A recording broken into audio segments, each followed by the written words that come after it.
ഭൂമിയിൽ ഒരു സ്വർഗം ഉണ്ടേൽ അത് ഇവർക്ക് ദിന.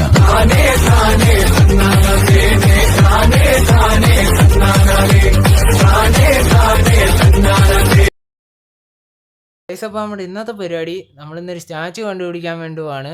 അതിന് വേണ്ടി ഡെൻപസാർ ടു ബാന്യവാങ്കി റൂട്ട് എടുക്കുക, നേരെ ബസ് സ്റ്റാൻഡിൽ നിന്ന് ഇറങ്ങുക ഗൈസ്.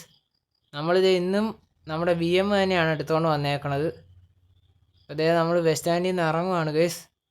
വീഡിയോയും കാര്യങ്ങളൊക്കെ കുറച്ച് ഡിലേ ആണ്. കാര്യം എന്താണെന്ന് വെച്ച് കഴിഞ്ഞാൽ സ്കൂളൊക്കെ തുറന്നിരിക്കാൻ കാരണം വീഡിയോ എടുക്കാൻ കുറച്ച് റിസ്ക് ആണ് ഗൈസ്. എന്നാലും കുഴപ്പമില്ല, നമ്മൾ ആഴ്ചയിൽ 1-2 വീഡിയോസൊക്കെ വെച്ച് ഇടുന്നതായിരിക്കും. അപ്പോൾ എല്ലാവരും ചാനലും സബ്സ്ക്രൈബ് ചെയ്ത് സപ്പോർട്ട് ചെയ്യുക ഗൈസ്. നേരെ ബസ് സ്റ്റാൻഡിൽ നിന്ന് ഇറങ്ങി നേരെ തന്നെ പോയേക്കുക. തിരിവും വളമൊന്നുമില്ല, ഉള്ളി സ്ട്രെയിറ്റ് അങ്ങ് പിടിച്ചാൽ മതി. പിന്നെ ഇവിടെ ഒരു കട്ട് റോഡൊക്കെ വരുന്നുണ്ട്, അത് ഞാൻ കാണിച്ചു തരാം ഗൈസ്. നമ്മുടെ BMനാണെങ്കിൽ ഒരു തുള്ളി ബ്രേക്കില്ല, അതുകൊണ്ട് ഇപ്പോൾ 2-3 തട്ടൊക്കെ കിട്ടി.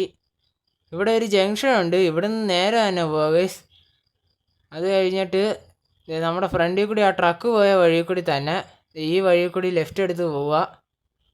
എന്നിട്ട് ഇവിടുന്ന് അങ്ങ് ചെല്ലുമ്പോഴത്തേക്ക് ഫസ്റ്റ് തന്നെ ഒരു ജംഗ്ഷൻ കാണും ഗൈസ്. അവിടെയാണ് നമ്മുടെ സ്ഥലം എന്ന് പറഞ്ഞു കഴിഞ്ഞാൽ. ഇവിടെയൊക്കെ ഒരു വളവൊക്കെ വന്നുണ്ട്. അയ്യോ, നമ്മുടെ BMനാണെങ്കിൽ ഒരു തുള്ളി ബ്രേക്കില്ല. അയ്യോ നില്ല്. ഇവിടെ മൊത്തം ബ്ലോക്കാണ് ഗൈസ്.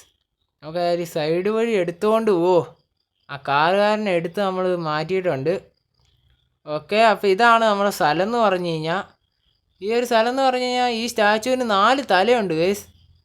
പിന്നെ രാത്രി ഇതിനൊരു വെള്ള ലൈറ്റും കാര്യങ്ങളൊക്കെ ഉണ്ട്. അപ്പോൾ നൈറ്റ് വിഷൻ ഞാൻ ഇതിൻ്റെ അകത്ത് ഉൾപ്പെടുത്തുന്നില്ല, അത് നിങ്ങൾ തന്നെ ഈ റൂട്ട് വന്ന് എക്സ്പീരിയൻസ് ചെയ്യുക ഗൈസ്. അപ്പോൾ ഇതാണ് നമ്മുടെ സ്റ്റാച്ചു എന്ന് പറഞ്ഞു കഴിഞ്ഞാൽ, ഒരു ജംഗ്ഷനാണ് ഗൈസ്.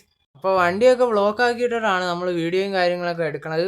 അപ്പോൾ ഇത്രേ ഉള്ളൂ ഇന്നത്തെ വീഡിയോ ഇഷ്ടപ്പെട്ടാൽ ലൈക്ക് ചെയ്യുക, സബ്സ്ക്രൈബ് ചെയ്യുക, ഷെയർ ചെയ്യുക. പിന്നെ നിങ്ങളുടെ അഭിപ്രായങ്ങൾ താഴെ കമൻറ്റ് കൂടി ചെയ്യുക ഗൈസ്. വീഡിയോ കണ്ടതിന് നന്ദി. ഓക്കേ.